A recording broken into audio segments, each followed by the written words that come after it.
உங்களுடைய விமானியை உடனே ஒப்படையுங்கள் அப்படின்னு தெரிவிக்கிறாங்க. நம்முடைய விமானி ஒருவரை, நம்முடைய ராணுவ வீரர் ஒருவரை வேறு ஒரு நாடு பிடித்திருக்கிறது அப்படின்னு சொன்னா ஜெனீவா கன்வென்ஷன் அப்படிங்கிற ஒரு விஷயம் அந்த இடத்துல அப்ளை ஆகுதுங்க. ஜெனீவா ஒப்பந்தம் அப்படின்னு சர்வதேச அளவுல போடப்பட்ட ஒரு ஒப்பந்தம். அதன்படிதான் அந்த ராணுவ வீரர் நடத்தப்பட வேண்டும். அந்த ஜெனீவா ஒப்பந்தம் என்ன சொல்கிறது, என்ன அந்த ஜெனீவா ஒப்பந்தம், எல்லாரும் அதை பத்தி பேசுறாங்க இல்லையா, அதை பற்றி நாம் விரிவாக பார்ப்போம். ஜெனீவா ஒப்பந்தம் அப்படின்னா என்னன்னா, இரண்டாம் உலக போருக்கு பிறகு உலக நாடுகள் அனைத்தும் இவ்வளோ போர் நடக்கக்கூடிய காலகட்டங்கள்ல இந்த நாட்டுடைய வீரர்கள் அந்த நாட்டில் பிடிபடும் போது என்ன செய்யணும்னு அனைத்து நாடுகளும் உட்கார்ந்து பேசி உருவாக்கிய விதிமுறைகள் தான் ஜெனீவா கன்வென்ஷன். இந்தியா, பாகிஸ்தான் உட்பட ஐநாவில் இருக்கக்கூடிய அத்தனை நாடுகளும் அதுல கையெழுத்து போட்டிருக்கிறாங்க. 196 நாடுகள் இந்த ஜெனீவா ஒப்பந்தத்தை ஏற்றிருக்கின்றன. அந்த ஜெனீவா ஒப்பந்தம் என்னதான் சொல்கிறது அப்படின்னு பார்த்தா, சிறைபிடிக்கப்பட்டிருக்கக்கூடிய ஒரு ராணுவ வீரரை எந்த விதத்திலும் தாக்கவோ சித்திரவதை செய்யவோ கூடாது, முழுமையாக மனிதாபிமான அணுகுமுறையுடன் தான் அவரை அணுக வேண்டும் என்று ஜெனீவா ஒப்பந்தம் சொல்கிறது. வேற என்ன சொல்கிறது?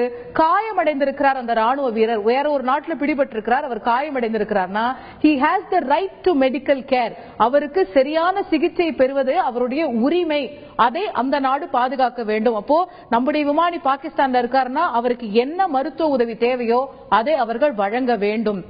வேற என்ன சொல்லி இருக்கிறது என்றால், காயமடைந்த ஒரு ராணுவ வீரரிடம் அவருடைய மதம் சார்ந்து, இனம் சார்ந்து, நிறம் சார்ந்து, அவர் எந்த நாடு, என்ன பாலினம்னு எந்த ஒரு பாகுபாடும் அவரிடம் நாம் காட்டக்கூடாது. பாகிஸ்தான்ல அவருக்கு அவருடைய மதம் சார்ந்தோ இனம் சார்ந்தோ, அவர் இந்தியர் அப்படிங்கறதுனாலயோ அவருக்கு எந்த ஒரு டிஸ்கிரிமினேஷனும் வரக்கூடாது அப்படிங்கிறது ஜெனீவா ஒப்பந்தத்தினுடைய ஷரத்துக்கள் சொல்லக்கூடியவை.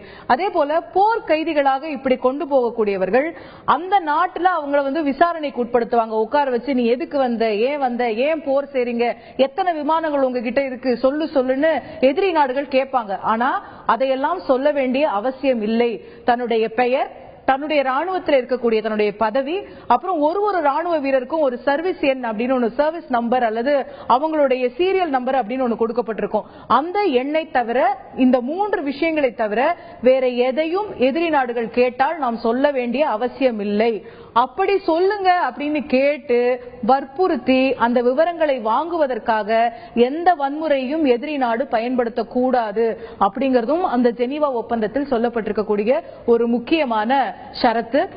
இதெல்லாம் தான், இந்த விதிகளின் படிதான் நம்முடைய விமானி பாகிஸ்தானில் சிறைபிடிக்கப்பட்டிருந்தால் அவர் இந்த விதிமுறைகளின் படிதான் நடத்தப்பட வேண்டும் என்பதுதான் சர்வதேச விதி. நடத்தப்பட வேண்டும் என்பதை தான் இந்தியாவும் வலியுறுத்தி இருக்கிறது.